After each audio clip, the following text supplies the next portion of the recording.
वैदिक चर्चा बहुत ज्यादा है क्योंकि हम लोग व्रज से जुड़े हुए हैं, तो हमारे भाव में प्रेम रस का संचार ज्यादा रहता है।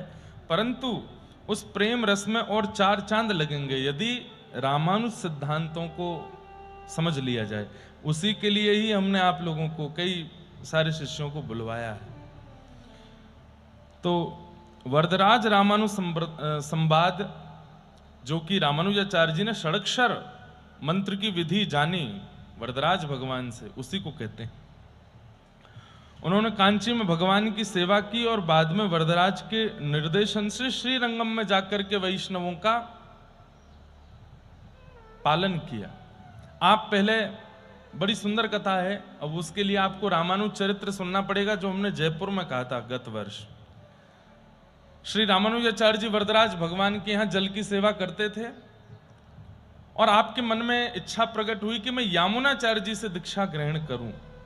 यामुनाचार्य जी श्रीरंगम में विराजते थे, लेकिन ठाकुर जी ने मन में विचार किया अगर रामानुजाचार्य और यामुनाचार्य ये दोनों अगर मिल गए तो पूरी पृथ्वी का कल्याण करके कलयुग प्रारंभ में ही अंत कर देंगे, सबको वैकुंठ दिला देंगे ये दोनों मिलकर के।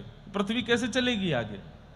इसलिए रामानुजाचार्य जी जब तक यामुनाचार्य जी के पास पहुंचे, बस श्रीरंगम में चरण रखते ही यामुनाचार्य जी के भगवत धाम गमन हो गया। जिस बात से रामानुजाचार्य जी रूठ करके चले गए, रंगनाथ भगवान से बोले अब नहीं आऊंगा आपके पास, आपने मेरे गुरुदेव को छीन लिया मुझसे। ठाकुर जी बोले भैया संसार चलने दोगे कि नहीं? रामानुजाचार्य जी बोले आप चाहते क्या हैं? एक तो आपकी इच्छा यह भी है कि मुक्ति हो सबकी, और जब मुक्ति करने का प्रयास हम पूर्ण रूपेण कर रहे हैं तो आप ये भी नहीं चाह रहे हो। तो ठाकुर जी बोले भैया ये संसार प्रकृति चले उसका भी तो विचार करना पड़ेगा ना। आप और यामुनाचार्य जी मिलकर के तो पूरी पृथ्वी का ही कल्याण कर दोगे, ऐसे थोड़ी होगा। इस बात से नाराज होकर के रामानुजाचार्य जी चले गए थे। फिर बाद में मानवों के कल्याण के लिए आपको आना पड़ेगा श्रीरंगम। तो फिर श्री रंगनाथ भगवान ने वरदराज भगवान के एक गुण पर रीझ करके एक सुंदर गायक, जो कि वहां के आचार्य के ही पुत्र थे, उनसे कहा कि जाकर के वरदराज भगवान के सामने गायन सेवा करो। और वरदराज भगवान गायन सुनकर के जब रीझ जाएं और कहें वरदान मांगो तो कह देना रामानुजाचार्य जी को श्रीरंगम भेज दो। बहुत विस्तृत चरित्र है, हम उसमें उतना नहीं जाएंगे। तो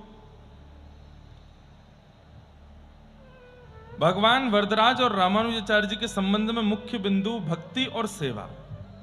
रामानुजाचार्य जी बचपन से ही कांचीपुरम में भगवान वरदराज के प्रति समर्पित थे और प्रतिदिन उनकी जल की सेवा करते थे। दार्शनिक शिक्षा 6 वाक्य। मान्यता है कि कांचीपुरम के मध्य से भगवान वरदराज ने रामानुजाचार्य जी को 6 प्रमुख सिद्धांत दिए। सबसे पहला, मैं नारायण ही सर्वश्रेष्ठ हूं। ये वरदराज भगवान ने स्वयं रामानुजाचार्य जी को कहा, मैं नारायण ही सर्वश्रेष्ठ हूं, मेरी आराधना, मेरी वंदना, मेरी स्तुति, मेरा कैंकर्य ही मानव का कल्याण करेगा। स्पष्ट रूप से भगवान ने प्रकट होकर के रामानुजाचार्य जी को यह बात कही। दूसरा सिद्धांत भगवान ने दिया, जीवात्मा और परमात्मा भिन्न हैं, विशिष्टाद्वैत, एक नहीं है। परमात्मा और जीवात्मा में भेद है। हमारा सिद्धांत जो है रामानुज परंपरा का विशिष्टाद्वैत सिद्धांत है। तीसरी बात, प्रपत्ति, आत्मसमर्पण से ही मोक्ष होगा, बिना आत्मसमर्पण के मोक्ष संभव नहीं है। भगवान ने कितने छोटे छोटे वाक्यों में सूत्रों को कहा रामानुजाचार्य जी से। इनका व्याख्यान विस्तार से मैं उस 1, 2, 3 तारीख को सुबह के सत्र में करूंगा। आत्मसमर्पण से ही मोक्ष, मोक्ष मतलब मुक्ति, और मुक्ति मतलब मृत्यु के बाद हो, यह भी कह सकते हैं, जीते जी भी होती है। भक्तिमती मीराबाई जीते जी मुक्त हैं, उनको कोई बंधन नहीं है। सूरदास, चतुर्भुज दास, कुंभन दास, नंद दास, ये सब जीते जी मुक्त हैं, इनको कोई बंधन नहीं। और हम और आप, हम जीते जी भी मुक्त नहीं है, बंधन में। ठाकुर जी कह रहे हैं मुक्ति का एक ही उपाय है आत्मसमर्पणम, आत्मनिवेदनम, नवदा भक्ति का अंतिम अंतिम भाव, सब मुझे अर्पित कर दो।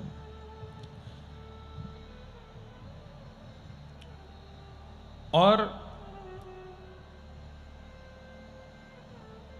चौथा सूत्र भगवान वरदराज श्री रामानुजाचार्य जी से कहते हैं कि व्यक्ति जब मुझे आत्मनिवेदन कर देता है, बहुत ध्यान से सुनिएगा, व्यक्ति जब मुझे आत्मनिवेदन कर देता है तो वो अंतिम श्वास में अगर मेरा स्मरण ना करे तो भी उसको मुक्ति मिल जाएगी। क्योंकि आत्मनिवेदन, आत्मसमर्पण करने के बाद उसकी अंतिम श्वास में वो भले ही मुझे स्मरण ना कर पाए, मैं उसका स्मरण करता हूं। हमारे रामानुज संप्रदाय में सिद्धांत बड़ा अलग है, बहुत बहुत भावों से बहुत अलग है। हमारे यहां ऐसा भाव कहते हैं कि शंख चक्र अंकित हो गए, माथे पर उर्ध्वपुंड विराजमान हो गया, उसके बाद ठाकुर जी कह रहे हैं चाहे जो हो जाए, तुम्हारा पतन होने से, तुम्हारा पतन होने के लिए कोई रास्ता नहीं बचेगा, पतन हो ही नहीं सकता। शंख चक्र अंकित हो गए, अब तो मेरी प्राप्ति निश्चित है। पर दीक्षा ग्रहण के बाद कुछ सिद्धांतों का पालन करना है, नहीं तो आप कर्म से, विचार से, व्यवहार से दूषित हो सकते हो।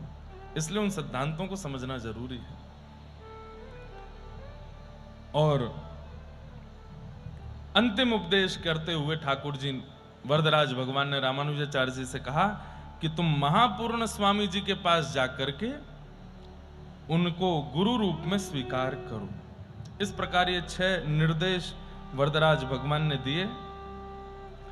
वरदराज भगवान के स्वप्न और आदेश पर ही रामानुजाचार्य जी ने कांची से श्रीरंगम जाकर के वैष्णव संप्रदाय का नेतृत्व किया। ऐसे श्री वरदराज भगवान हमारी पूरी कथा सुनते हैं। कई बार आप लोगों ने दर्शन किया होगा, भागवत जी जो विराजमान है, ये भागवत जी भी दत्त धाम की हैं।